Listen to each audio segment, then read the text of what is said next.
Hey, welcome back, everybody. It's time once again for Closing the Wealth Gap. The one show, maybe the only show that shows you how to close the wealth gap in your own life with the man who's done it for many, our wealth coach himself, Tyrone French. Hey, Tyrone. Hey, everybody. Welcome to another episode of Closing the Wealth Gap. I'm your host, Tyrone French. And, today we're going to have a really good show for you. But before I get into the topic of the show, just let me say thank you for tuning in. We really appreciate you listening to this content.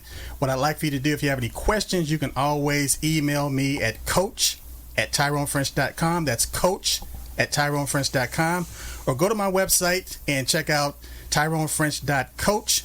There's a lot of information on there, a lot of free information, a lot of articles, a lot of calculators, and we have a financial wellness system. Again, absolutely free, world-class financial plan.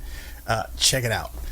And I'm going to bring in the star of the show, the man of the hour. Oh, I don't know about that. Mr. Paul Roberts. How are you? Hey, I'm off camera today. Normally, because you're at your office, but I've convinced you to come down and do it here. Yes. And I'm in another part of the studio, so it's hard for me to be on camera at the same time. So I'll be the voice of the audience, just talking. And well, I love this. I love this facility. I mean, I do driving. Too. I mean, I live in Long Beach, but I drive down to Irvine, California. We're on the campus of Irvine, California.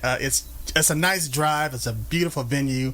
And, I'm going to do this more often. Just come in. And I think you should. I don't know why it's blinking. The screen's been blinking behind you here, but we'll deal. We'll consider that a warning sign. Okay. Warning. There's information ahead here. Are you going to put on your information overload? You're going to put on. Yeah, I think it is. Are you going to put on your? What do we call it? I call it your Nostradamus cap. Your prognosticator. You look into the future here. Your take on where we're headed. Is that where we're headed today? A lot of people are telling me, I'm batting 1,000 when we come to these predictions. But I just read the tea leaves, Paul, and I'm a student of history. And like I said, history. They say history doesn't rhyme, but it repeats. Yeah. And I just see, just like back in the late 80s, early 90s, and you had the advent where people started getting into the internet and having, websites, and all these .com companies were popping up. Well, we're in the same cycle right now when it comes to artificial intelligence, or AI. It feels like it. It feels like everybody's rushing. Suddenly my inbox is filled with everybody's got some pitch about AI these days. AI is going to... The Screen Actors Guild, as we speak, and the Writers Guild, for the first time in 40, 50 years, have both gone on a strike. And one of the things they're worried about is artificial intelligence replacing screenwriters and maybe even doing dialogue or others. They're not sure what the robots are going to do, but are they going to get rid of acting jobs and writing jobs? Well, they should be worried. They should be worried. And here's why. Even I got an email this morning, or actually a couple of days ago, from Apple as far as iPhone, right? And saying they had, now you have Chat GPT on iPhone, and so I started messing with it. I put it on my phone, and it was like, well, is artificial intelligence is it real? Mm-hmm. And it answered the question, and it shocked me, and basically what it was saying is like, not right now. It's a thing right now, but stay tuned. Stay tuned. And I was, it kind of floored me, because again, it was like it had a sense of humor. It's like, I can't really say that I'm real. That's funny. But they got these supercomputers coming out now. What do you call them? Quantum computers. Quantum computers. Yeah, because what little I understand about quantum computing is that it can do more than one thing at a time.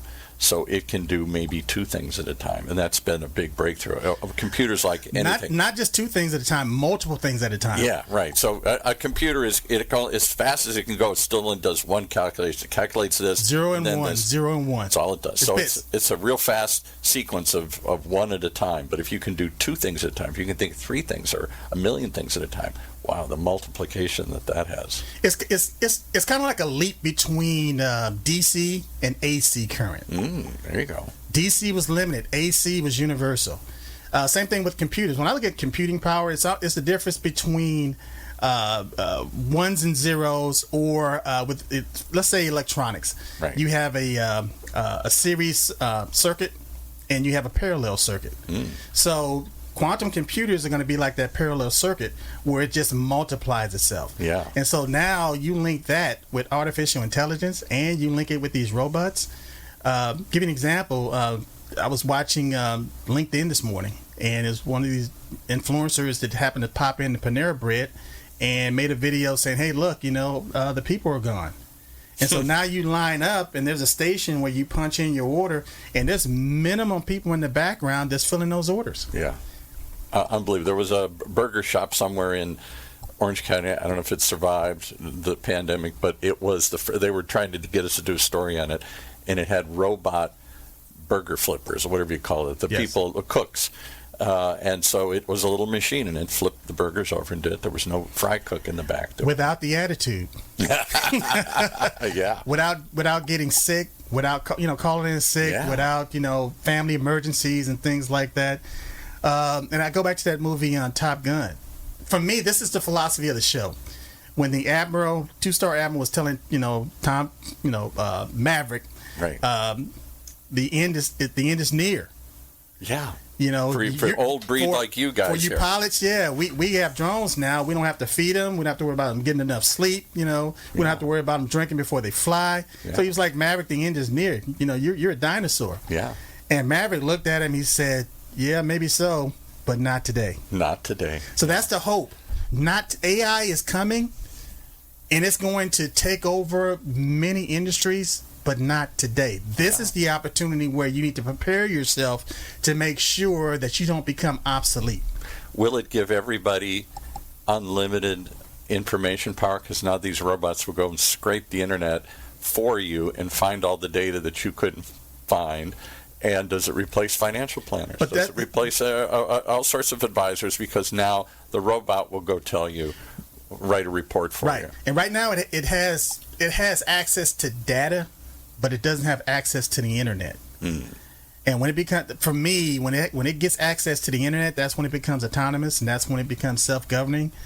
And that's when you get to the point where it could really take a life of its own.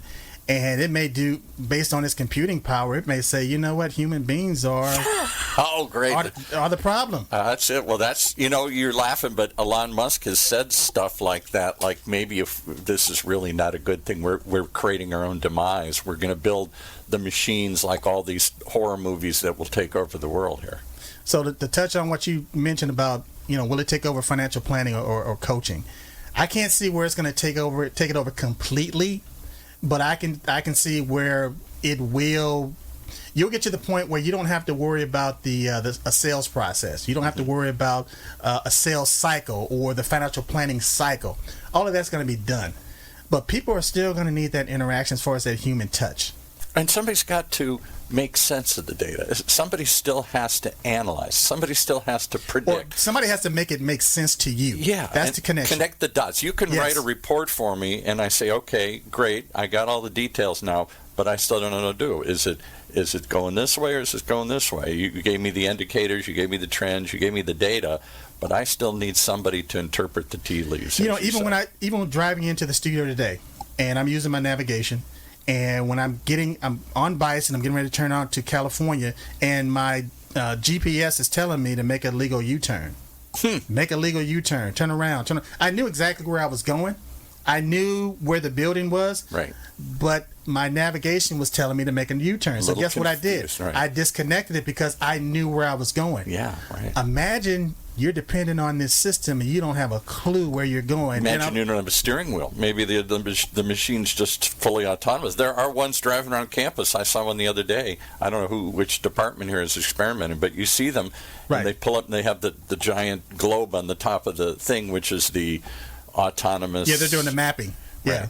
And you can see, and you look in, there's nobody driving, and it pulls up next to you. But my point is that these things are not flawless. No. They're not. So again, if you don't have the information and you're depending on this system to do 100% of the calculating or the work for you, and all of a sudden it miscalculates something, you may find yourself in a situation where you didn't think you were going to be. financially, because again, you put all of your financial resources into the hand of this AI, and all of a sudden one day it just crashes, and you're out of luck, and you're not going to have. I mean, we live in a new economy.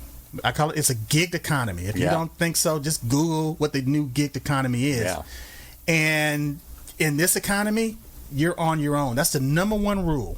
You have to figure it out for yourself. It really is it, isn't it? You're really on your own. It's up to you. I was talking about this the other day.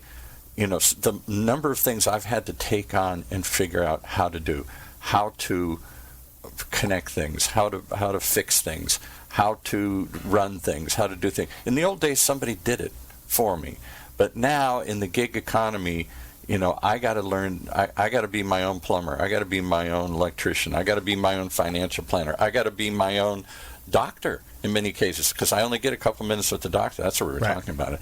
And so I've got to take control of all these things, and I don't know that I'm prepared to take control of all these. I don't know that I understand all these things well enough to make decisions about them.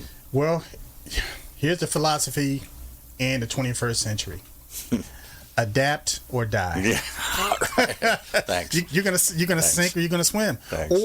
Or you're gonna use what's called organized effort, which is the definition of power, where you're gonna use a lot of synergy and you're gonna start having other people or other systems to do the things that you just can't do. Your team. You're going to be able to leverage people and ad hoc teams, or maybe permanent teams you put together on the fly to help do something, or help teams that you have in place all the time to help advise you. I think they're always going to need advice. I don't think the machines, I can't imagine our lifetime, are going to get smart enough to predict. Maybe not predict is right. They're going to mathematically guess. Analyze. But somebody's still got to look at it and connect the dots and say, you know, this is happening over here and this is happening over here. What am I missing? Well, the connection, this is where the opportunity is. This is where the problem's going to be, because this is happening in one part of the world, this is happening in another part of the world, this is happening in one part of the economy. Somebody's still got to tie it all together. But this is what I see, just based on reading the tea leaves and seeing the pebbles and the step-by-step progressions. A few years ago, they introduced the Affordable Care Act. Yeah. And companies loved it, because now, okay, we don't have to offer health care. You can just go to this exchange and get health care that's based on affordability based on your income. Yeah. And we don't have to pay you as much now, because now the jobs are going to be limited. They're going to be scarce. And so more people are going to be competing for those jobs. Right. So they don't have to pay you as much. And then not only did COVID eliminate a lot of jobs and force people out of the workplace, and a lot of people started working from home, and they thought, like when we talked about this, they thought that, hey, look, this is a new utopia. I can stay home and in my underwear. PJs, I don't have to commute or any of that stuff. But then reality set in, as far as, hey, well, I'm spending more time at home. You know, I'm spending more time with the kids. I got other issues and stuff. And the workers, the companies, they couldn't really monitor the activity. And I was saying this a couple of years ago. You know, they're going to start forcing people to come back to work. Yeah. They're going to start forcing it. And if you don't want to play by those set of rules, they're just going to let you go. Because they don't need you now. Yeah. Why? Because they don't have to, as far as the health care, as far as the retirement benefits, all those things, it's a scratch. Yeah. So you're going to see more independent contractors coming up in the next few years than any other time in the history of the United States. Somebody told me this, maybe it was you, said you've got to start thinking of yourself, even if you work for the man, for somebody, for a company, you've got to think of yourself as an independent contractor, because you're always on the lookout for the next opportunity. You're always trying to advocate yourself within the organization. You can't just sit back and let, like my father tried to do, the corporation, take care of him from cradle to grave. If he put in the effort, the promise was they'd take care of him until it came time to pay off, and they instead went bankrupt and let people off and closed benefits and reduced things that they had promised him and all this stuff. He was very bitter about it at the end. That bygone era, that is just that time doesn't exist anymore. So you hear people talk about multiple streams of income. Yeah. In the future, what you're going to need is multiple income producing assets. Yeah, you keep talking about, because you can only physically do so many jobs. You can work 2 or 3 jobs if you're going to kill yourself, but it's still just time for money. You're still trading time for money. You're going to have a system or systems in place that's generating income for you. Because again, there's not going to be enough hours in the day, because you're not going to be able to make enough money. And even with your tax liabilities, a lot of people talk about they want to create wealth, or they want to, as far as get on top of their finances, and they start looking at their expenses. Right. And they start trying to cut their expenses. Right. But your number one expense are taxes. That a lot of people don't factor in, because they don't understand finance and how it works. And just like if you're working on XYZ job so many hours, the first thing that they take out of your check is income tax. Yeah. And I'm going to say, and that's not debatable. That they're going to take that regardless. I'm going to tell you something shocking. I probably don't really know what my total income tax is when you add in state, local, federal, etc. If you ask me how much I made, I give you a pretty good number. I know most of us know how much we can figure out how much we made in a year, or we're going to make in a year. How much they're going to take out, I don't know. No one thinks about that, Paul. No one thinks about that. No one thinks about it. And it's kind of murky, and it's kind of mysterious, and there isn't enough. I always wondered if we ever went to flat taxes. Honestly, this idea, if we went to the idea, and it wasn't just a Republican idea. The late, great governor. Well, he's not late great, but he's no longer in politics. Jerry Brown. He was an advocate of flat taxes, and the idea was that everybody would know. It's like a sales tax. I know what it is. I know what the sales tax is. It's 7 1/4 or what is 7 3/4 or something here in Orange County. We have an idea what your sales tax is. I don't really have an idea what my tax bracket is, because it varies and depending on deductions. It's a sliding scale. That's right. Sliding scale. So I can't tell you. I get kind of an idea, and he was like, if we just knew they're going to take 17% out of your paycheck, then you'd factor that in. You'd know that 17% is gone all the time, and here's what I can do to offset that. Let me put it to you like this. The federal government doesn't need your money. What? They'll take your money. Yeah, give it back. They'll take your, but they don't need your money. And so when they take your money, when they take as far as you're working, your wage, it's a earned income. Right. And they take that money out of your paycheck, and then you get a refund at the end of the year. Basically, you're giving the government an interest-free loan. I know. I have so many and people. And they are not right. And so you get that refund. You're not getting the same amount of money that you gave them. You're not getting it back. So what is that? What in my book? That's a penalty. And yet everybody's so excited. How much are you getting back? Your refund. Oh, boy, I scored. I'm getting it back with a big refund. I was like, no, you did. You just gave them too much, and they played with it and used it and then gave it back to you with no interest. So what if you did the math? You understood what the sliding scale was based on income brackets and your tax liabilities, and you worked your W-2 to whereas you were just giving the government a minimum. And at the end of the year, let's say you owed them $100, $200, $300, $400. But during the year, you were able to take that money that you would have been given to somebody else and start your own business. Yeah. And become an independent contractor. And now a lot of the things that you're using right now that you can't deduct will become deductible. And it's not the fact. See, you can't stop the game. The game it's going to happen. But what you can do is become aware that it exists. And then you can position yourself to whereas you can begin to win this game. You can play better. You can play better. And so now when the coach, he's going down, he's looking at the floor of the game. And it's like, okay, well, I know my personnel, and now we're being killed on the board, so I'm not going to send in a guard. I'm going to bring in a big man, a center, or at least a power forward that can handle that situation. We play the game, and we're spectators. We're spectators. We're watching it. We're spending our money to go and be entertained, and then we leave the event and we have some kind of way, whether our team won or whatever, USA, we feel very patriotic, but then when we look at our personal economies and we're losing. Yeah. We're losing. No, you teach this all the time here. I don't know what it takes for most of us to wake up and realize this here. So here's the point, though. Here's the point that I want to make. Yeah. Just like with the ACA, and that was introduced, and a lot of people kind of balked about it. But then when the Republicans said, and again, I'm not talking about Affordable Care Act for those that are saying what's ACA. Yeah. I'm not talking whether a Democrat, whether a Republican. I'm not taking a political position here. What I'm saying is that when it first came out, just like with Social Security and FDR, right, people balked against it. Oh, huge. But try to take Social Security away from people today. Yeah. You could be a MAGA. You could be a rabid MAGA. And nobody's talking, even on the Republican side, they've given up the idea that they're going to replace it. They never had a thing they were going to replace it with. They never had anything to replace the Affordable Care Act with. That was just the mantra that they would. Needed. We'll to get rid of it, then we'll figure out something better. That was the promise of everybody here. And it's still here. Yeah. So the next step is a universal income.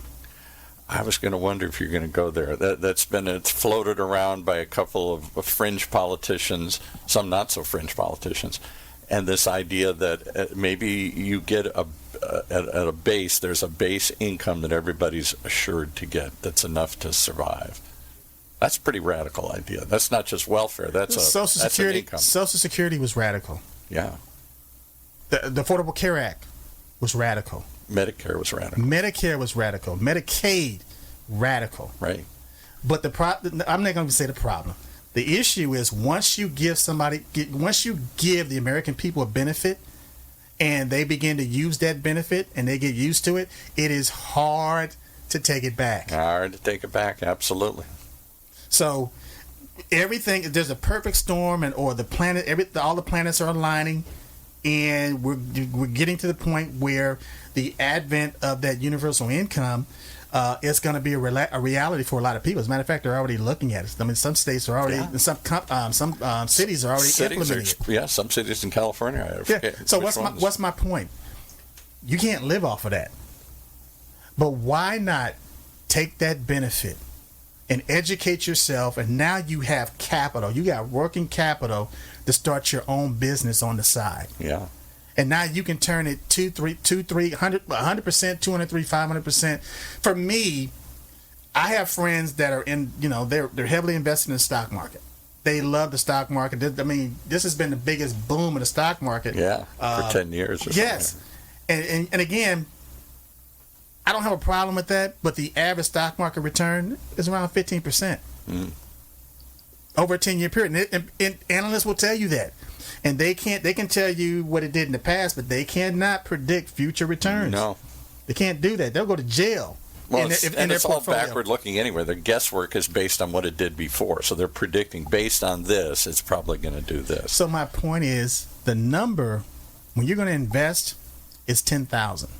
Mm-hmm. Take $10,000 and put it into something that you think is safe, or something that you think you're going to get a marginal return off of. My mattress. And then you leave it there. My mattress. That's so based on your risk tolerance, you could say, well, I'm going to take my $10,000, I'm going to put it in one company.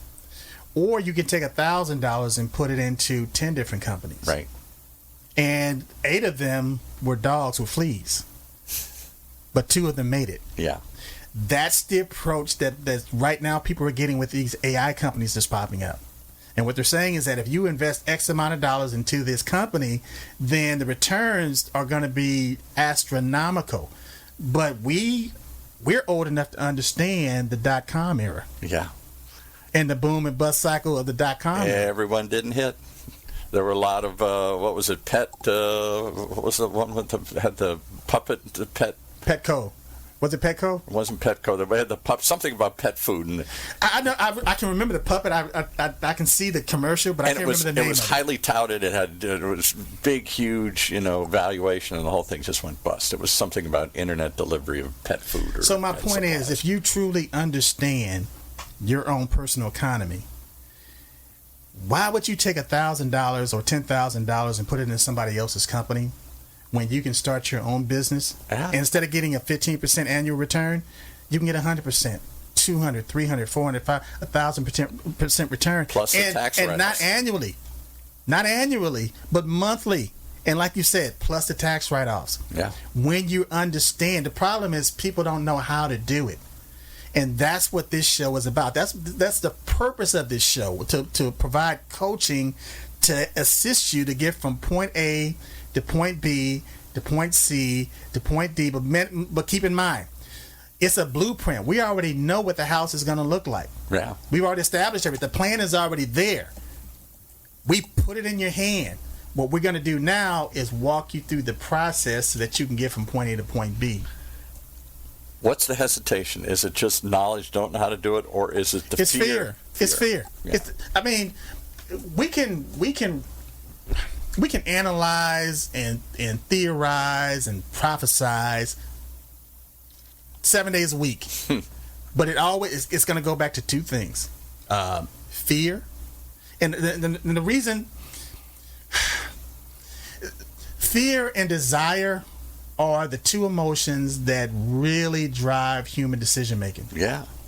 And so again, you can have a desire to do whatever you want to do. Look at your book. There was some quote in your book I just saw. And be whatever you want to be. But when the reality sets in, you could talk yourself into and out of a perfect idea. And maybe a year from now, or 2 years from now, or 3 years from now, you'll see it on television, or you'll see it in action, and you'll say, wow, I had that same idea. But the only difference between you and the other person is one person took action. Habits are fixed ideas that we nurture on a daily basis. Absolutely. And purpose and faith attracts. Fear and doubt repels. Yeah. Repels. So says Closing the Wealth Gap by Tyrone French here. Well,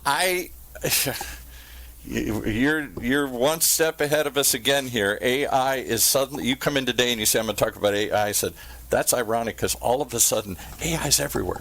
Everybody's talking about AI. And I'm seeing things in my email box.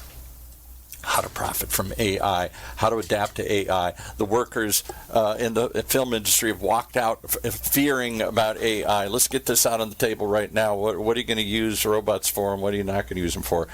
And all I hear is a lot of fear about robots replacing us. That's right, fear. The fear. So there's a fear factor that people have to deal with, because wealth or even financial security is not something that happens from the outside in. It doesn't matter what's going on in the economy. It's everything based on what's going on from the inside out.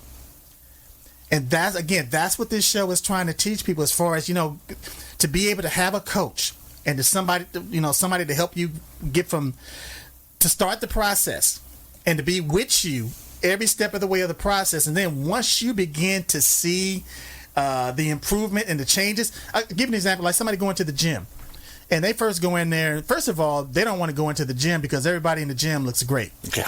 Okay? Isn't that the truth? You haven't worked out in 10 years. Isn't that the truth? Right. So you have to convince yourself. You got to motivate yourself just to get into the gym. And then once you get there, a good coach is going to say, don't focus on anybody else in here. I don't want you looking at her. I don't want you looking at him. We're going to focus on your goals. We're going to put a plan in place for you. Yeah. And then once you begin to work that plan, you're going to have some pain. You're going to have some days where you're going to, some stiff muscles and stuff like that. But you need to keep going. That's because you need to be consistent. Now, see, you have the communication to yourself saying that, okay, or your personal dialogue, okay, I'm going to do this. Then all of a sudden you made the commitment to say, okay, I'm going to go to the gym and I'm going to sign up for this program, and I'm going to have a coach to help me along the way. That's step 2. But then step 3 is the consistency. Yeah, got to stick with it. You got to stick with it, because if you stick with it long enough, that's where the habit kicks in. Yeah. As far as the behavior. Right. And so people want to have something without being something. And so we look at that word behavior, have. In order to have something, you must be something. Wow. And so oh man, you're really blowing my mind now here. You're going to dissect all these words. Well, here. you have to be that person that you want to project. You mean these words really mean something? Even before you get there. There's hidden meaning in these words. When we say behave, have, there's a message in there that most of us are missing. People look at the word activity and they want to get into action. Right. And they focus on action. But the more you focus on getting into action, the least likely you are going to be as far as getting into action. What you have to look is your behavior. How do I want to behave today? Not how do I want to act, but how do I want to behave? And yeah, it's a play on words, but one has more power One behavior. If you focus on behavior, psychologists will tell you based on even somebody being having a cue and having it being triggered, and then focus on a behavior to get the result. They're not talking about action and activity. They're talking about behavior. Wow. All right, I can only take so much of this in one setting here. I can only, my mind can only wrap myself around so much of the screen keeps blinking behind you saying, pay attention Oh, it's just letting me know that we're on air. That's all. Exactly. So the behavior that I want you to get into is become a part of this system, become a part of this community, become a part of this family. You can reach me, this coach at TyroneFrench.com. Go to the website, which is TyroneFrench.coach. I made it as simple as possible. And then look at some of the things that's based. Look at your desire and say, okay, I'm communicating. I'm listening to this podcast, and I'm digesting this information. And then what I'm doing is I'm going to make a commitment to getting this information now, taking it one step further, and I'm going to change my behavior, knowing that if I change my behavior, the result is going to change. I might have something. So here's the point. Looking at AI and knowing that AI is going to limit a lot of people's purchasing power in the future. Replace jobs, others. Replacing jobs, and just robots. Matter of fact, AI is going to be positioning itself with these robots to even replace your girlfriend, wives. Wow. All right. And again, people are already in a position to if you look at like dating statistics, people are not dating the way they used to. They're not having kids the way they used to. Yeah, they're not in those relationships that they used to have. And now they're on the computer. They're on the computers and they're playing video games and stuff like that. With AI, it's going to be so much easier to connect with an artificial intelligence than to deal with somebody human. Yeah. So my point is, you got to get to the point where looking at where society is going as far as being an independent contractor and starting your own business, and eventually AI will actually show you what some of the markets that you'll be able to tap into as an independent contractor. Once again, you're trying to say, take a lemon and turn it into lemonade. You're trying to see something that we think is sour and scared of and embrace it and use it to win rather than lose. If you take fear out of the equation and start living by faith, because when I say faith, I mean you have to see things before they even manifest. That's what faith is. Yeah. Calling things that are not as though they were. Faith is the substance of things hoped for, the evidence of things not seen. So it comes from the inside out. So you need to be looking at this time as one of the best times of human history. And using AI, like I said, my definition of power is organized effort. You have to learn how to link with AI. Because it can organize your effort. It can organize your effort. Ways, yeah. That's right. And multiply your efforts if you understand what you're doing. The rich that you talk about, or the big companies that we all wonder about, they're embracing this. They're not running from it. I wonder why. Yeah, they're all tapping into it. Elon Musk, as much as he says be wary of what we're creating, has got this Neuralink company that he's trying to develop where they're trying to actually plug in a computer into your brain. Wow. I mean, literally connect your brain like in the science fiction movies and stuff here. Neuralink or whatever he calls it. Again, Paul, I already said it once. I'll say it again. Adapt or die. Yeah. All right. How do we adapt? First thing to adapt is to give you a call. How do they reach you again? Well, actually, you know what? And I want you guys to. I have an app. I have a free app. I could be right inside of your phone 24 hours a day, 7 days a week. You'll see my icon. You just tap on that, and you're connected to me. Wow. So the way to get there is just text Tyrone French at 36260. Again, text Tyrone French at 36260. Or if you want to just go online, you're going to go to TyroneFrenchApp.com. And there it is. I download it. You got information. You got podcasts. You got mastermind info. You got and a way to connect with you instantly. Wow. So I embrace the technology. You're the AI I've been looking for. You're not artificial though. You're real, but you're the added intelligence. But I want to share the information. I want to share this power. I want to share this connection. I want to share this happiness, this joy that I have with other people. You too, because you have it. it's you can decide to be fearful and repel things. We walk around angry, most of us. We walk around frightened, and you walk around embracing all this and eager to see more of it. Paul, I don't have a care in the world right now. Because what I focus on, I'm in the present. And Yeah. I'm focused on what I'm doing right now. And I do what I love. If I don't, I do what I love. And that's, if I could just get people to just say, you know, if you've been doing something and it's not working, maybe you need to stop doing that thing. Yeah, right. You know, forget about ego, forget about how much time and effort and all this stuff. If it's not working, some things are just not meant to work. You don't have the right recipe. You don't have the right formula. You don't have enough information or enough knowledge to make it work. It doesn't mean that it's not for you. It's just the result is telling you you're missing something.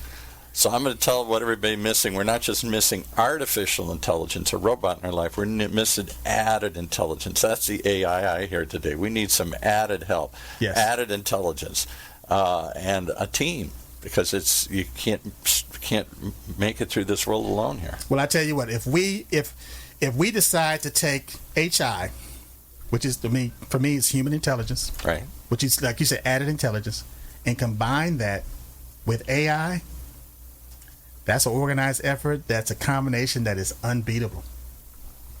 Until it decides that it doesn't need us anymore. And that's a day for another story here. Right. Exactly. All right. Okay. All right. Take us out. Again, we love you as far as tuning in and listening to our podcast. We try to keep it light. We try to keep it friendly. We don't try to hit you with a whole lot of data and statistics and stuff. We want to get you to think about it. You know, to have that idea, to hear this word, and then believe that you can accomplish it yourself, and then just begin to repeat it. Repeat your own narrative. Change that dialogue. Become aware of what you're thinking about and how you're saying it. And then eventually it's going to change your behavior to whereas now you're in persistency. You're going to persist until that thing that you want manifests. And then by the time you have that thing that you want, and then you're in a period of rest, to me, there's no better feeling. And then once you, just like a vacation, once you've been on a really good vacation where it's relaxing, you're eager to go back to work. Yeah. That's the cycle I want my listeners and my friends Your and tribe, family to get your into. crew. Exactly. Your people. All right. Well, thanks. We're gonna leave it there and come back for more, because part of it is what, as you always say, what are you playing inside your head here? Are you playing those tapes your parents taught you, the world taught you? Can't, won't, don't. Exactly. Or are you playing the positive messages, the abundant messages, the messages that you can, you will, and together you will. Absolutely. And before we sign out, there's 4 things that I program myself with every single day. I can, I will, I do, I have. I can't add to that. Leave it right there. All right. Thanks you for joining us, for driving down, joining us today here. Thanks, Paul. Let's play the outro. That's our show for this week. Closing the Wealth Gap. The one show, the only show that shows you how to take control of your financial future. Right here in Orange County's only community radio station, OCTalkRadio.net.